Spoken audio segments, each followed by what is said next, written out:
ఇప్పుడు పిల్లవాడి దృష్టిలో అమ్మ రాక్షసి, కానీ అమ్మ దృష్టిలో పిల్లవాడిని ఎందుకు కొట్టి పడుకోబెట్టింది?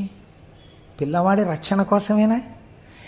ఏడిపించి పడుకోబెట్టడంలో అమ్మ చేతికి క్రౌర్యాన్ని మీరు అంటగట్టగలరా? మీరు ఇక్కడ అంటగట్టలేకపోతే అక్కడ అంటగట్టలేరు.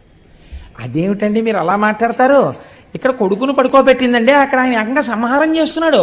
దీనికి దానికి ఎలా కుదురుతుంది? నేను మీకు మాట చెప్తాను. మనకి ప్రళయములు 3 ప్రళయములు ఉన్నాయి. నిత్య ప్రళయము ఒకటి. నిత్య ప్రళయం అంటే ప్రతిరోజు వస్తుంది ఆ ప్రళయం. ఏమిటా ప్రళయం అంటే అది కూడా అనుగ్రహమే. రాత్రి నిద్ర, ఈ నిద్ర పట్టలేదనుకోండి అత్యంత ప్రమాదకరం. నిద్రాభంగం చెయ్యడం అంత పాపం లోకంలో ఇంకోటి లేదు. కాబట్టి నిద్ర పట్టేటట్టుగా ఈశ్వరుడు అనుగ్రహించి మీకు సుఖాన్ని కల్పించడం నిత్య ప్రళయం. రెండవది